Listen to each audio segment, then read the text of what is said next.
안녕하세요, 채화님. 형님네랑 아기랑 일주일 정도 차이 나는데 시댁에선 조금이라도 차이 나면 한 번씩 전화 오셔서 형님네는 이렇다야, 너희 아기는 아직 뒤집기가 안 되냐? 침은 왜 그렇게 많이 흘리냐? 아이고 진짜 너희 집 애는 왜 그러냐? 라고 이렇게 어머니께서 시댁에서 말씀하시고 전화하시는데 기분이 나빠요, 채화님. 가끔 전화 통화하는 것도 불편한데 이번 추석 때도 시댁 갔는데 아기가 웃으니까 침을 흘리는 상황이었는데 아기 보고 웃으며 웃지마 침 흘리니까 그러시는데 왜 저런 말 하시는지 그런 생각이 들더라고요. 제가 아기 수건으로 닦으니까 닦지마 그냥, 이런 상황들이 신경 쓰이고 화가 올라와서 그냥 시어머니가 밉습니다. 그냥 미운 게 아니네, 이유가 있구만. 네. 아이고 재밌네요. 아량님께서 닉네임이 아량인데 아량을 좀 넓게 써세요. 시어머니가 어릴 때 침을 많이 흘린 모양이다. 그 침만 흘리면 시어머니의 어머니한테 혼난 거야. 어이구 침 흘린 거 봐라 이거. 넌 왜 이렇게 침을 흘리냐? 이렇게 시어머니가 항상 어릴 때 들었나 봐. 그러니까 그게 너무 트라우마처럼 이 마음속에 있다 보니까 지금 저기 그 손자 손녀를 봐도 자꾸 그런 말이 튀어나오나 봐. 에? 아이고 참, 시어머니는 마음 공부를 안 했잖아.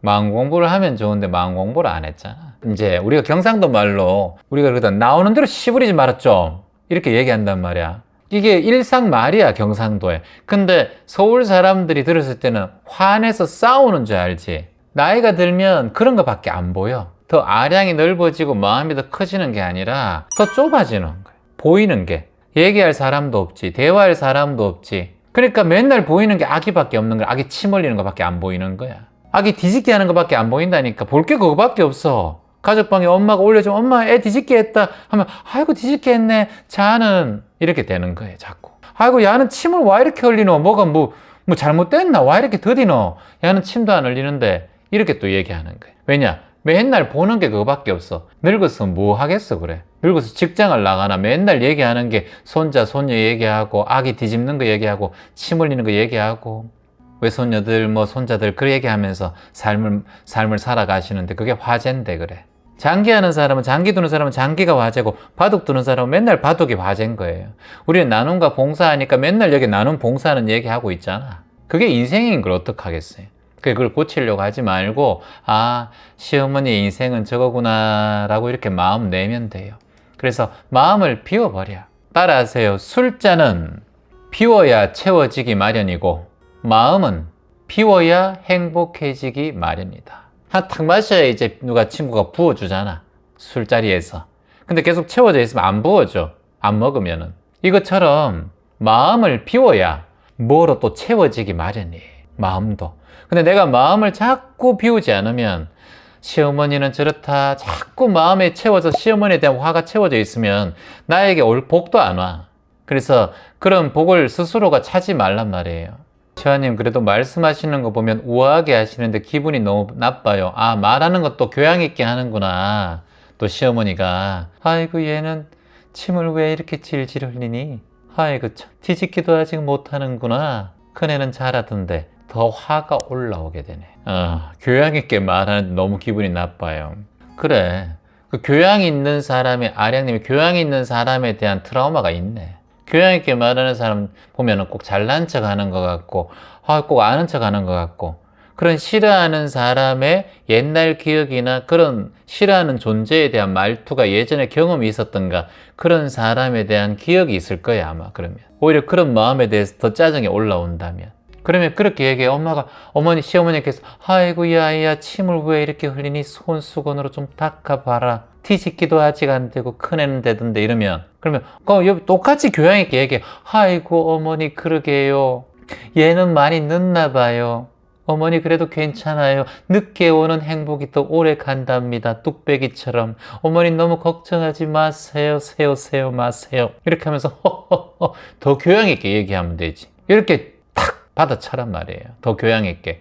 그러면 아이고 얘가 왜 이러니 얘가? 이렇게 엄마 그러게 어머니 내가 왜 이러는지, 왜 이럴까요 어머니? 하면서 허허허 하면서 어머니 한번 웃겨드리려고 한번 따라해 봤어요 어머니. 어머 얘 봐 배짱이 많이 커졌네. 어머니 그렇게 어머니한테 배웠어요. 이러면서 하면 되지. 그렇게 그렇게 하면 어머니가 기가 차가지고 이제 얘기를 안 하지. 아, 또 얘 속으로, 야, 쑥맥인 줄 알았는데 우리 아들 데려가지만 아이고 내가 좀 쑥맥인 줄 알고 좀 하찮게 생각했더니 얘 대단한데? 속으로 이렇게 딱 생각하고 이제 함부로 그렇게 못 할 거야. 그게 주눅 들지 말고 화가 바삭바삭 올라오니까 어머니가 더고 재밌거든. 며느리한테 그렇게 하니까. 그래 봐봐. 그렇게 하면은 되지. 이제 드디어 답장 왔네. 채화님 짱 너무 웃겼어요. 이렇게 지금 아량님께서 웃으면 된 거예요. 그래, 그렇게 하극상해. 어머니 존중해주면서 중도를 지키면서 이렇게. 아까 우리 또 한 분, 안녕하세요 채화님, 저는 처음에 낯가리가 너무 심해서 봉사활동을 신청하고 싶은데 선뜻 용기가 나지 않습니다. 어떤 마음을 가져야 봉사활동에 참여할 수 있는 마음이 생겨야, 어떤 마음을 가지면 안 돼. 그냥 하면 돼. 마음 가지는 순간 너무 많은 의미를 가진단 말이에요.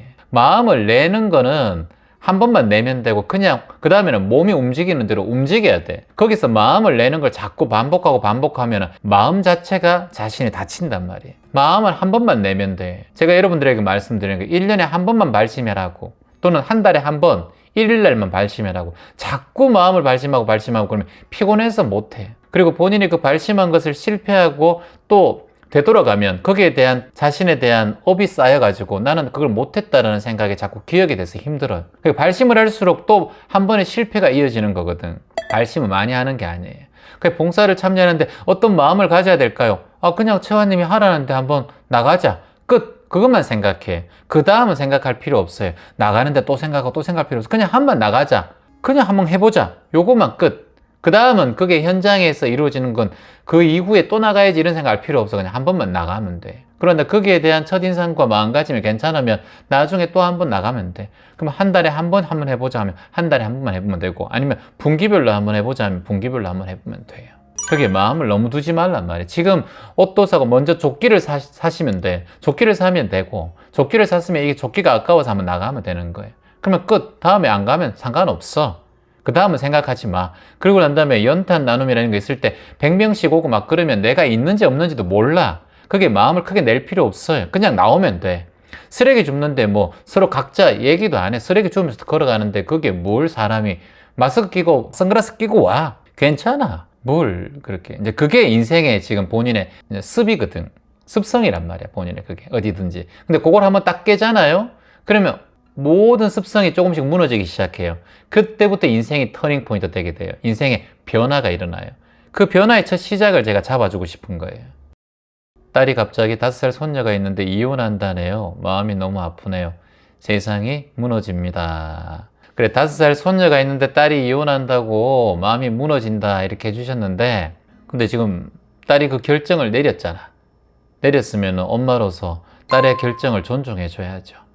그러면 어떻게 해야 되겠어? 그래, 네가 한 결정에 대해서 나는 존중하마. 근데 뭐 딸이 있는데 이런 말 하지만 그 딸이 있는 건 뭐 기정사실이고 딸은 그걸 생각하지 않고 결정을 내렸겠습니까? 그래, 엄마는 네 결정을 존중한다. 다만 그 결정에 대해서 조금 더 깊은 생각을 해보고 결정을 내리면 좋겠다. 그 결정은 나는 따를게. 네 삶이니까. 네 인생이니까.